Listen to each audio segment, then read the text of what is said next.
인공지능 여섯 번째 이야기, 기계학습에서 비지도 학습 이야기를 시작하겠습니다. 네, 오늘 할 이야기는 여기 있고요. 오늘은 비지도 학습의 소개와 군집화까지 얘기하겠습니다. 네, 지금 우리가 공부하고 있는 게 지금 머신러닝 파트죠. 그래서 여기서 우리가 지도학습에서 회귀와 분류 얘기를 했고요. 이 여러 가지 앙상블 모델 얘기를 했습니다. 이번 시간에는 비지도 학습의 차원 축소, 클러스터링, 군집화, 그리고 연관 규칙 분석, 패턴 서치까지 하겠습니다. 네. 우리가 이 그림을 쭉 봤었죠. 현재 우리가 이와 같은 데이터를 가지고 있다고 생각을 해봅시다. 네. 그 미국 농구선수 데이터입니다. 이 데이터가 레이블되어 있느냐라는 질문에 대해서 우리는 특별히 포지션을 찾으려고 하는 게 아니라면 이 데이터는 지금 레이블이 되어 있지 않은 데이터인 거죠. 네. 이 데이터에 보면은 아주 많은 선수들이 있습니다. 이 중에서 스타일이 비슷한 선수들을 찾고 싶어. 그죠?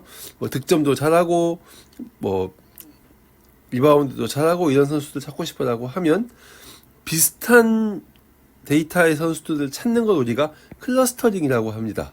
뭐 그래서 뭐 정확히 이름은 붙이지 않더라도 뭐 센터 스타일이냐, 포워드 스타일이냐, 가드 스타일이냐 뭐 이런 식으로 우리가 찾을 수 있겠죠. 또는 여기는 22개 정도의 속성이 있는데 어떻게 보면 우리가 판단하려고 하는 거는 다른 속성들은 필요가 없을 수 있어요. 그럴 때 우리에게 필요 없는 속성을 제거하는 그런 걸 우리가 디멘션 리덕션이라고 합니다. 네, 그래서 비지도 학습에서는 이런 일들을 할 수 있습니다. 네, 이 그림은 그 딥마인즈 아시죠? 그 알파고로 유명한 딥마인즈의 그 데이빗 실버라고 하는 그 유명한 강화학습 전문가가 있는데 이 사람이 머신러닝은 지도학습과 비지도학습과 강화학습으로 구성된다 뭐 이런 얘기를 한 적이 있습니다. 그래서 이런 그림을 한번 여러분들에게 보여주고 싶고요. 네, 한번 우리가 이렇게 셋을 비교해 보죠. 설날에 우리 집이 큰 집에 모였습니다. 그래서 뭐 친척들이 뭐 한 20명 이렇게 모였다고 생각을 해봅시다.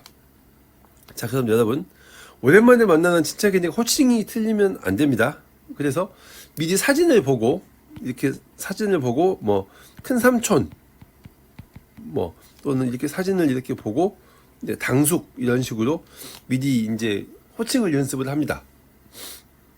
이런 건 우리가 이와 같은 데이터와 정답, 레이블이 같이 주어지기 때문에 이런 건 우리가 지도학습이라고 하는 거죠.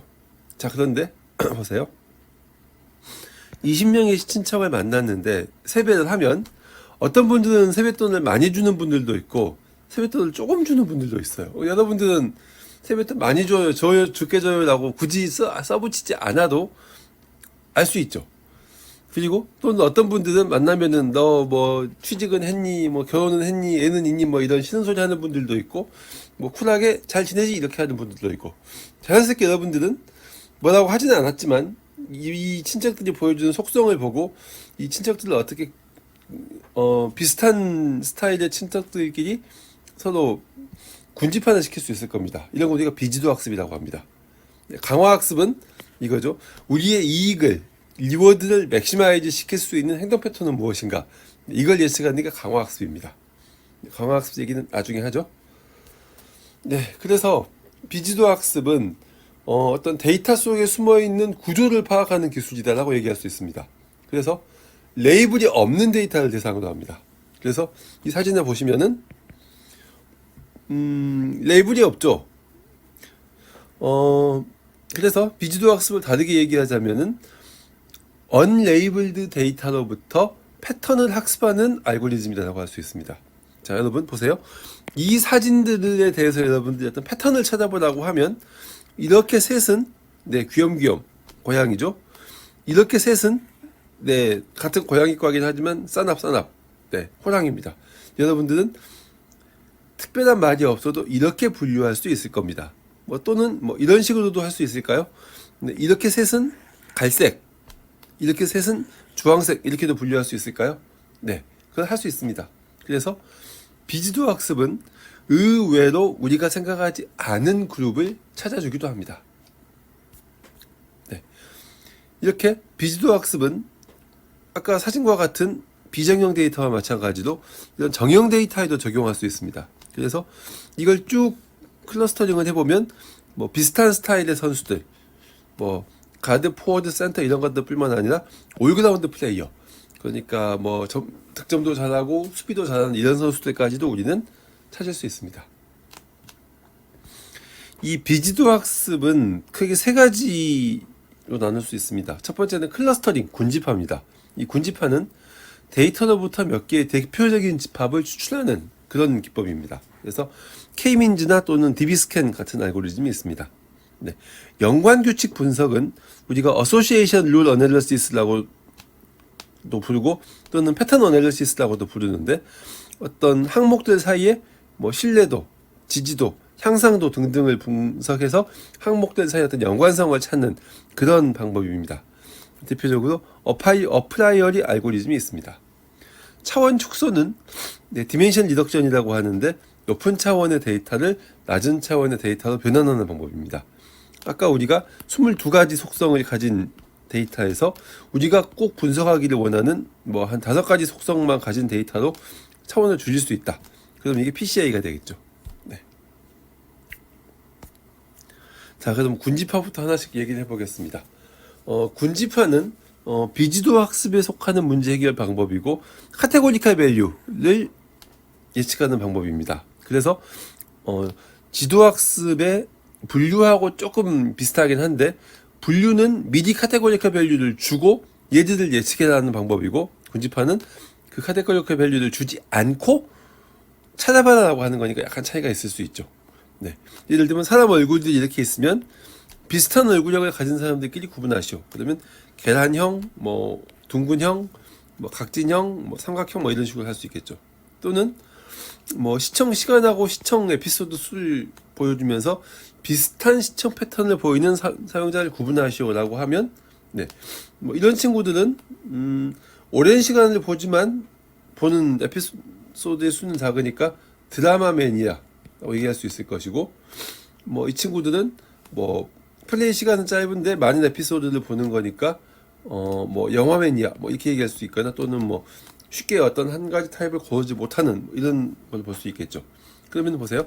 이런 사용자가 뭔가 하나를 다 봤다면, 여러분들 OTT 보면은, OTT 끝나면은 이런 건 어때요 하고 추천하는 게 있죠. 네, 이런 사용자는 드라마 추천해 줘야 됩니다. 그죠? 뭐 그런 식입니다. 자, 이 군집화 기법은 크게 두 가지로 나눌 수 있습니다. 분할적 군집화, 그러니까 탑다운 어프로치라고 할 수 있죠. 여기서는 미리 몇 개의 집합으로 분할할지를 결정을 하고, 이에 따라서 가장 유사한 성질의 데이터들을 묶습니다. 그래서 어떤 중심점을 기반으로 묶는 건 K-민즈 클러스터링, 밀도 기반으로 묶는 건 DB스캔, 확률을 따지는 것은 퍼지 클러스터링, 그 다음에 분포를 기반으로 클러스터링 하는 것은 익스펙테이션 맥시마이징, 그리고 그래프 기반으로 클러스터링 하는 것은 셀프 오가나이제이션 맵, 이렇게 얘기할 수 있습니다. 그리고 계층적 군집화는 미리 몇 개의 집합으로 분할할지를 결정하지 않고 그냥 유사한 데이터들을 쭉 합치는 겁니다. 그래서 얘는 합병 기반, 어글러머네이티브 기반의 어떤 그런 군집화이거나, 또는 분할 기반, 디비전 기반의 군집화를 여러분들이 생각할 수 있습니다. 자, 그럼 우리가 분할적 군집화를 먼저 볼까요? 분할적 군집화 또는 분리형 군집화 또는 비계층적 군집화 뭐 이런 말을 합니다. 그래서 여기서는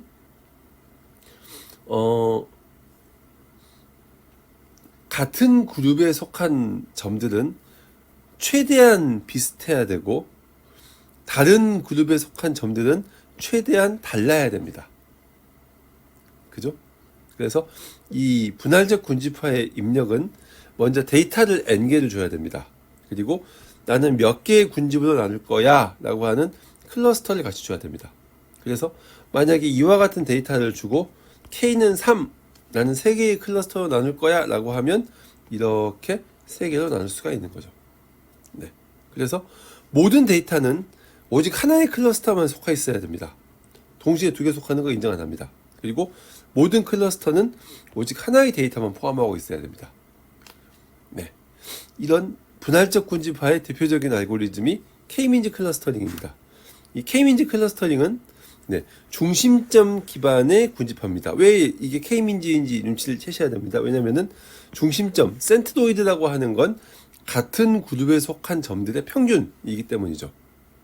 그래서 모든 데이터는 다른 군집의 중심점보다 자기 자신이 속한 군집의 중심점에 더 가까워야 됩니다. 그래서 이렇게 생각하시면 됩니다. 어떤 한 데이터가 있어요. 그럼 이 데이터는 어떤 센터들하고의 사이의 거리를 계산할 수 있습니다. 네, 모든 클러스터들에 대해서 이 값이 최소화가 돼야 된다는 거죠. 네, 그래서 다르게 표시하면 뭐 이렇게도 표시할 수 있습니다. 그래서 이런 거죠.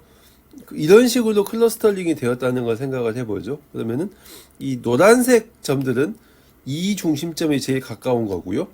이 보라색 점들은 이 중심점이 제일 가까운 겁니다. 그죠? 녹색은 2점, 파란색은 2점입니다. 이런 식으로 군집화를 하고 싶다라고 하는 겁니다. 이걸 하는 방법은 리커시블리 반복적으로 클러스터링을 다시 하고 하는 겁니다. 언제까지? 스테빌라이즈 될 때까지. 그러니까 더 이상 클러스터링을 할 필요가 없을 때까지. 네. 어떻게 하는지 한번 보죠. 이걸 하는 알고리즘은 비교적 간단합니다. 먼저 니어리스트 센트로이드, 가장 가까운 센트로이드를 가지고 주어진 점들을 클러스터링을 합니다. 다시 말해서 센트로이드가 하나가 여기 있고 이게 1번 센트로이드고 이게 2번 센트로이드라면 어떤 점이 있다고 했을 때 나는 1번이 더 가까워 라고 하면 너는 1번에 속하는 녀석이야. 어떤 점이 어떤 점이 있는데 너는 2번이 더 가까워. 난 2번에 속하는 녀석이야 라고 하라는 거죠. 네. 그 다음은 이렇게 정한 클러스터들로부터 센트로이드를 다시 계산하라는 겁니다. 다시 계산이 되나요? 네, 됩니다. 언제까지? 더 이상 클러스터가 변화가 없을 때까지. 네. 그래서 가장 가까운 센트로이드를 찾아라라고 하는 것은 주어진 x에 대해서 주어진 x가 여러 개의 c가 있을 수 있습니다. 그죠? 이 중에서 거리를 계산해서 가장 가까운 녀석을 찾아라라고 하는 겁니다. 이 경우에는 C2, 그러니까 2번이 제일 가까운 녀석이겠죠. 너의 센트로이드는 2번이야 이렇게 될 겁니다. 이렇게 하면은 네,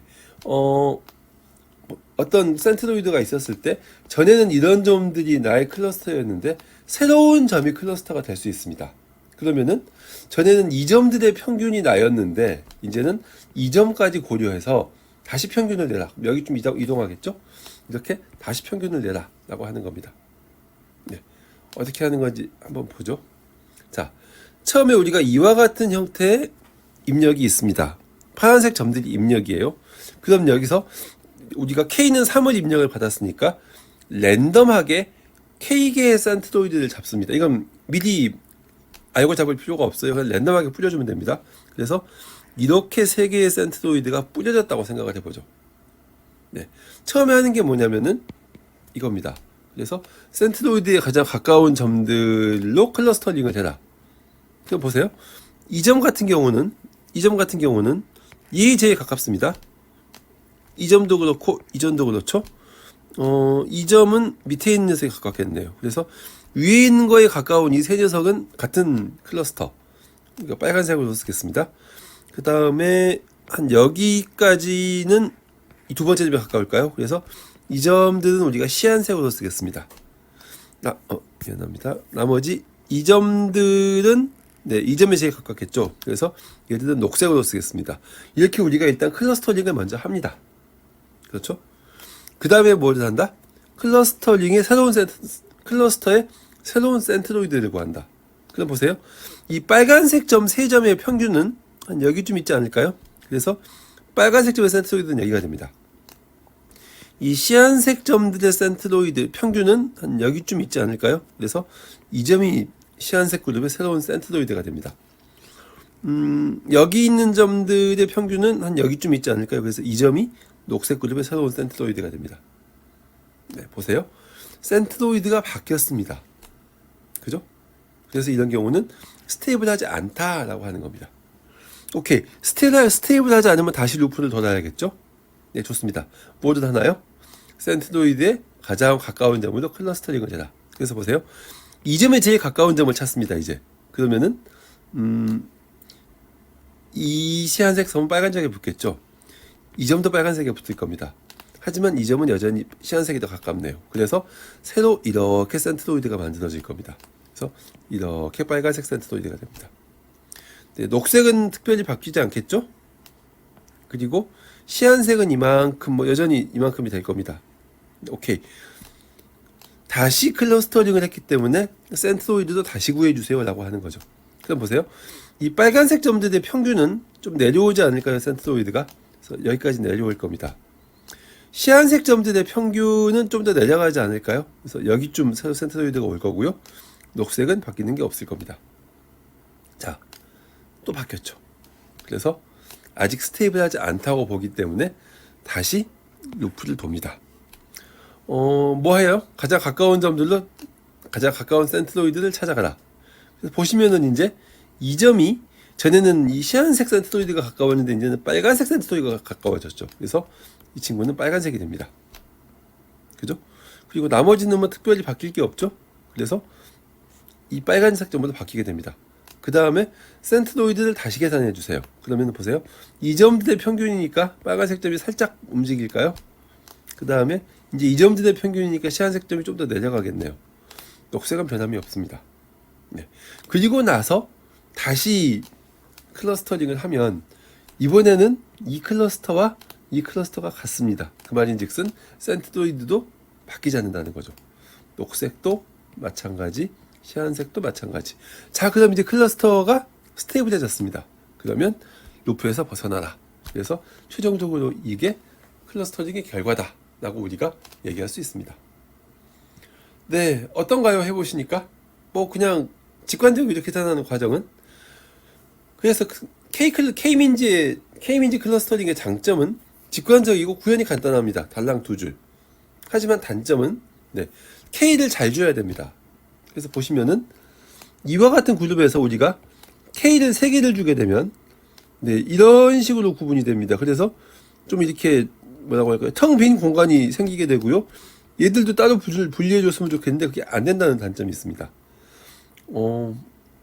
그렇죠? 그리고 뭐 초기값을 좀 이렇게 다르게 주게 되면은, 만약 우리가 초기값을 이렇게 3개를 주게 되면은 어떤 하나가 이렇게 붙게 되고 얘는 이렇게 지배하게 될 테니까 얘는 바깥쪽으로 나가서 이런 결과가 나올 겁니다.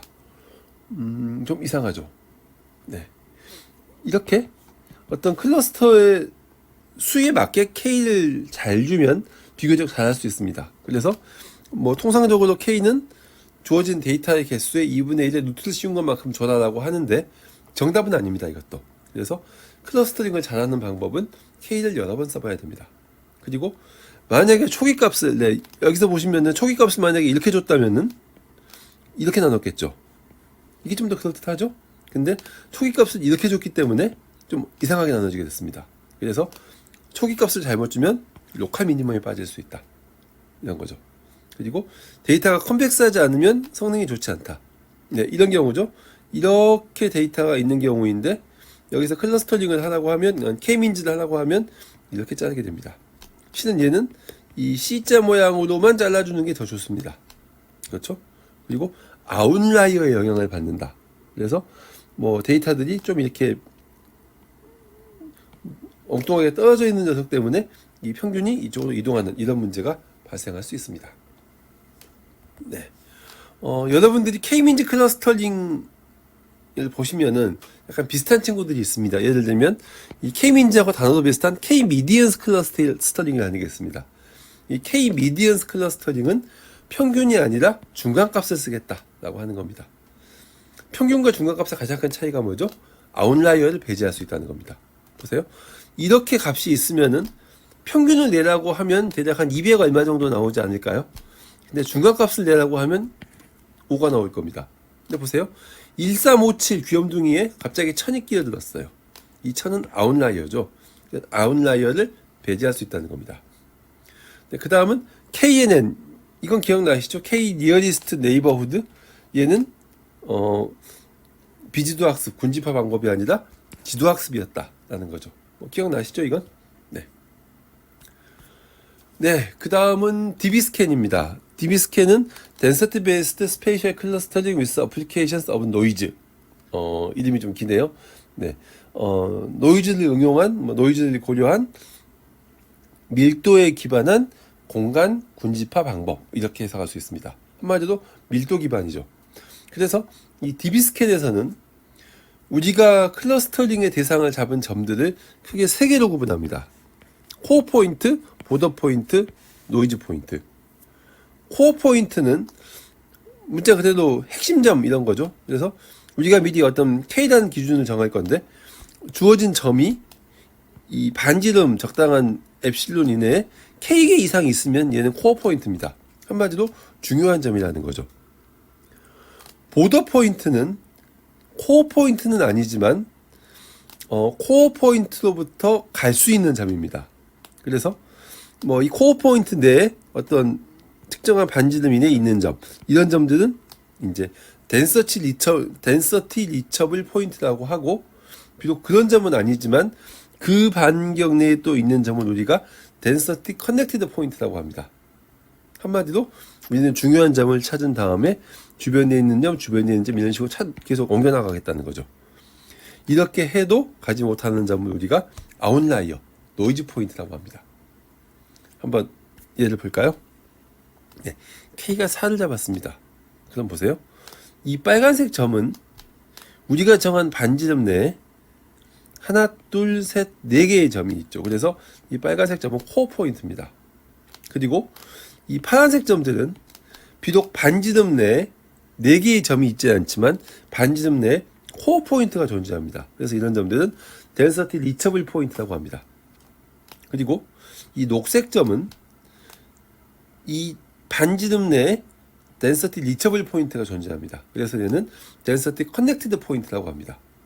그럼 이 점도 마찬가지죠? 이 점도 마찬가지죠? 그 반지름을 따라가다 보면, 이렇게 쭉 따라가다 보면 코어 포인트에 도달하는 거예요. 오케이. 이런 두 덴서티 리처블 포인트와 덴서티 커넥티드 포인트를 우리가 보더 포인트라고 부릅니다. 얘들은 하나의 클러스터로 연결될 겁니다. 그에 비해서 노이즈 포인트는 반지름 내에 다른 점이 없는 점, 이런 게 이제 아웃라이어가 되는 겁니다. 그래서 실제로 이 알고리즘은 모든 포인트에 대해서 적용이 됩니다. 그래서 일단 코어 포인트를 찾을 때까지 진행을 합니다. 그래서 코어 포인트를 찾았으면 그 점의 레이블을 이제 새로운 코어 레이블을 주고 그 네이버후드 안에 있는 점들을 전부 다 시드셋이라고 잡습니다. 그래서 시드셋 안에 있는 점들에 대해서 이제 그 반지름 내에 있는 녀석들을 또 같은 레이블을 주고 이렇게 넓히고 하는 과정을 반복을 하는 거죠. 그렇습니다. 그래서 이 경우에는 이제 이게 새로운 코어 포인트가 될 테고요. 얘들이 시드셋 S에 들어갈 겁니다. 그래서 시드셋 안에 있는 점들에 대해서 그 네이버후드 안에 있으면 너도 예를 들어 코어 포인트가 되겠죠. 너도 코어 포인트 또 넓히고 너도 코어 포인트, 너도 코어 포인트, 너도 코어 포인트 이렇게 쭉 가는 거죠. 근데 코어 포인트가 아니라 이 코어 포인트 C의 레이블을 다 받는다 그런 뜻입니다. 네. 그래서 실제로 이 DB스캔 알고리즘이 진행되는 과정을 보시면 이렇습니다. 실제로 어떤 코어 포인트를 찾은 다음에 그 주변에 있는 점들을 꾸준히 방문을 하면서 이제 자기 자신과 커넥트되어 있는 점인지를 찾아서 계속 그 점들을 추가를 하는 거죠. 네, 여기서는 그 1 이내에 있는 점을 찾았고요. 그 다음에 저 원의 반지름이 1입니다. 그리고 최소 4개의 점이 있어야 코어 포인트도 인정을 합니다. 네, 그래서 이렇게 계속 이제 점들을 찾아 나가고 있습니다. 딱 보시면 느끼시겠지만 엄청나게 시간이 많이 걸리는 알고리즘이죠. 네, 저기도 코어 포인트가 있기 때문에 주변의 점들을 쭉 찾아줍니다. 네, 그리고 이런 식으로 네, 찾아줍니다. 그래서 이와 같은 점들에 대해서는 우리가 하나, 둘, 셋, 4개의 클러스터가 있다라고 분할을 하는 거죠. 보시면 이런 데이터셋은 만약에 K민지를 쓰면은 굉장히 어색하게 분할이 될 겁니다. 뭐 이렇게 뭐 이렇게 뭐 이렇게 분할이 될까요? 잘 모르겠네요. 근데 어쨌거나 이렇게 분할하는 건 좀 어색하죠. 이렇게 바운더리 쭉 하나의 그룹으로 따주고 눈 따주고 입 따주면 그게 제일 잘하는 거 아닌가요? 그래서 실제로 이렇게 오목한 컴plex하지 않은 데이터셋은 DB스캔 알고리즘이 훨씬 잘합니다. 네. DB스캔 알고리즘의 장점은 사용자가 클러스터의 수를 정해줄 K가 필요 없습니다. 그죠? 자동으로 결정해 줍니다. 그리고 다양한 형태의 클러스터, 아까 봤던 그런 그 컴plex하지 않은 형태의 클러스터도 잘 추출을 합니다. 그리고 이 클러스터링에 포함되지 않은 녀석은 아웃라이어죠. 그래서 어노말리 디텍션도 할 수 있습니다. 여기서 만약에 우리가 공간의 거지를 좀 더 효율적으로 관리해주는 BSP 트리 같은 자료 구조를 사용을 하면 성능이 훨씬 좋아집니다. 단점은 아까 봐서 아시겠지만 굉장히 많은 연산을 해야 되고요. 그 다음에 경계가 뚜렷하지 않은 데이터에 대해서는 한계가 있습니다. 네. 그래서 보시면은 DB 똑같은 데이터셋을 적용해 봤을 때 이런 데이터는 DB 스캔이 더 잘합니다. 그죠? 이런 데이터도 DB 스캔이 더 잘합니다. 뭐 그럴 수밖에 없겠죠. 근데 이런 데이터는 살짝 애매합니다. 왜냐면은 이 얇게 연결된 이런 점들을 따라서 이렇게 붙어버리거든요. 이렇게 자르는 게 오히려 낫습니다. 그래서 이건 K민지가 좀 더 낫습니다. 그죠? 뭐 이런 거는 뭐 비슷하고요. 데이터가 이렇게 아예 다 연결되어 있는 경우에는 한마디로 말해서 아까 여기서 얘기했었죠. 뚜렷한 경계가 없는 데이터에서는 이건 클러스터링이 안 됐습니다. 차라리 네, 이건 K민지가 더 낫습니다. 이건 비슷하겠네요. 네, 그렇습니다. 오케이, 여기까지 우리가 분할적 군집화를 봤고요. 이제 계층적 군집화를 봅시다. 계층적 군집화는 데이터들 중에서 유사한 데이터를 찾고 연결하고 하는 과정을 반복하는 겁니다. 그래서 합병적 군집화와 분할적 군집화로 나눌 수가 있는데 합병적 군집화는 상향식 바텀업 방법입니다. 그래서 가장 가까운 데이터의 쌍부터 군집화를 진행하는데 덴드도그램이라고 합니다. 그리고 분할식 군집화는 탑다운 접근 방식입니다. 자, 그럼 우리가 덴드도그램부터 한번 볼까요? 네, 여기 보시면은 여러 개의 미국 주들이 있습니다. 여기서 거리가 가장 가까운 주, 네, 이렇게 진짜 거리가 있는데요. 여기서 거리가 제일 가까운 주부터 우리가 거리가 가깝다기보다는 가장 비슷한 주부터 우리가 연결을 합니다. 그래서 아리조나와 뉴멕시코 이런 식으로 연결을 하는 거죠. 이렇게 연결을 할 겁니다. 네. 그러면은 연결을 한번 하고 나면 이 두 개가 하나로 묶이게 됩니다. 그죠? 그러면 또 이 주와 또 가장 유사한 주를 그 다음 연결하는 거죠. 네, 이런 식으로 쭉 연결해 놓으면은 최종적으로 모든 주가 이렇게 연결이 될 겁니다. 그럼 이걸 보시면 트리 구조다라는 걸 여러분들이 이제 눈치를 채실 수가 있는데요. 여기서 이제 단계를 적용해 주면 됩니다. 예를 들어서 나는 두 개로만 클러스터링 할 거야. 이렇게 자르면은 이쪽 밑에 있는 얘들은 다 같은 클러스터에 속하게 되고 이쪽 밑에 있는 얘들은 또 다 같은 클러스터에 속하게 됩니다. 나는 세 개의 집합으로 할 거야. 이렇게 자르게 되면 네. 이 밑에 있는 얘들은 하나의 그룹이고요. 그 다음에 이 밑에 있는 얘들은 또 하나의 그룹, 이 밑에 있는 얘들은 또 하나의 그룹, 이런 식으로 잘리게 됩니다. 네 개로 할 거야 라고 하면 네, 이렇게 되겠죠. 이제는 이 밑에 있는 얘들은 하나의 그룹, 이 밑에 있는 얘들은 하나의 그룹, 이렇게 자를 수가 있을 겁니다. 네. 이 덴드도그램을 생성하는 과정은 이렇게 생각하시면 됩니다. 네. 네 개의 데이터가 있어요. 근데 실은 네 개의 데이터가 이런 식으로 위치해 있어요. 자, 그러면은 거리를 한번 재보죠. A하고 B 사이는 꽤 멉니다. 20. A하고 C는 그보다 가깝습니다. 7. A하고 D는 제일 가까워요. 2. B는 네, C하고는 꽤 멉니다. 24. D하고도 멉니다. 22. C하고 D는 4가 됩니다. 네, 그렇다면 그 다음에 맨 처음에 우리가 할 일은 이 중에서 가장 거리가 가까운 쌍을 선택을 합니다. 그러면은 A하고 D가 가장 거리가 가깝죠. 그래서 A하고 D를 하나의 그룹으로 묶습니다. 이렇게 하나의 그룹으로 묶는 거죠. 네. 그러면은 여기서 이제 A하고 D가 하나의 그룹이 되기 때문에 아까 봤던 표가 이런 식으로 바뀌게 됩니다. 그 다음은 여기서 그 다음 가까운 그룹을 찾죠. 네.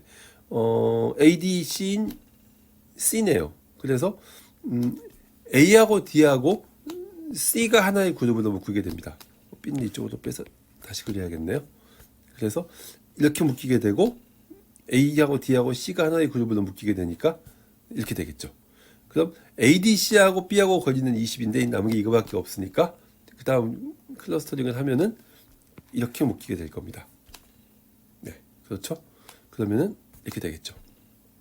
자, 여기서 이 그룹을 두 개의 그룹으로 나눠주세요. 그러면은 여기서 자르면 됩니다. B 하나, ACD. 세 개의 그룹으로 나눠주세요. 여기서 자르면 됩니다. B 하나, C 하나, AD. 이런 식으로. 그죠? 굉장히 직관적입니다.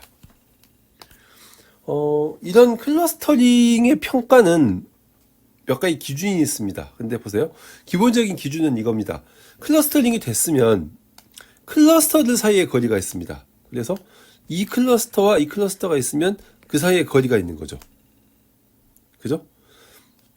이 클러스터와 이 클러스터는 이만큼의 거리가 되겠네요. 그 다음은 클러스터의 크기가 있습니다. 이걸 다이어미터라고 하는데 이 클러스터는 가장 먼 점들이 얼마나 떨어져 있니?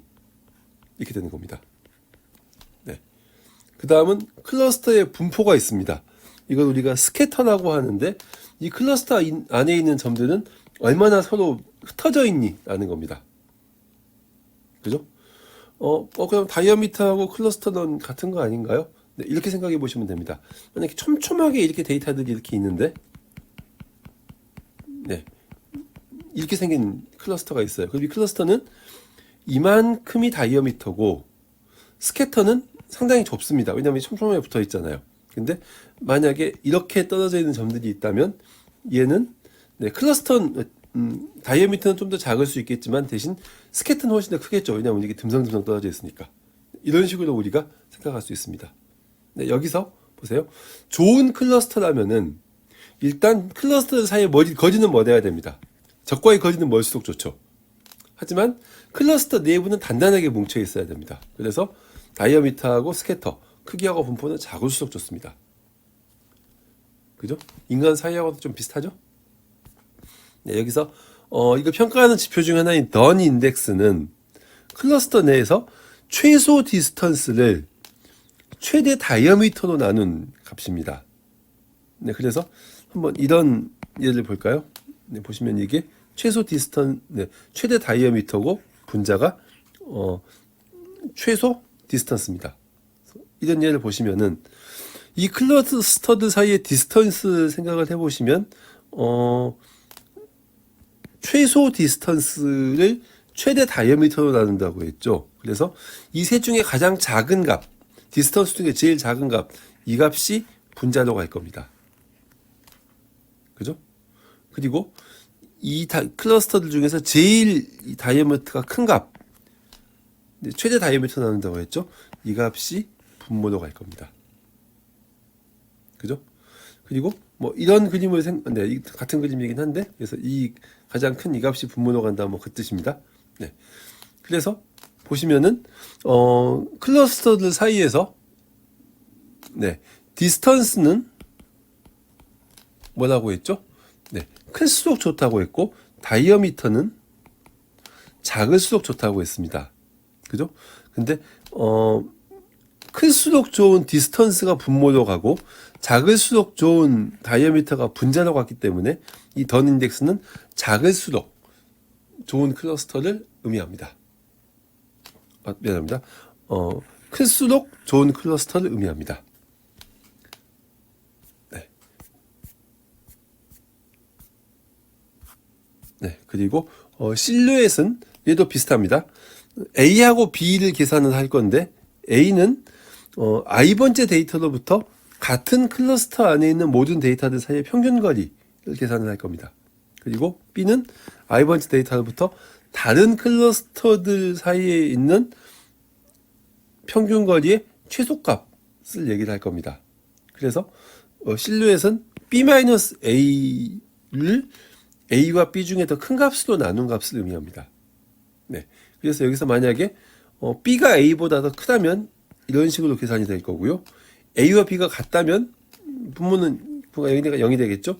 A가 B보다 더 크다면 밑에 있는 식과 같이 계산이 될 겁니다.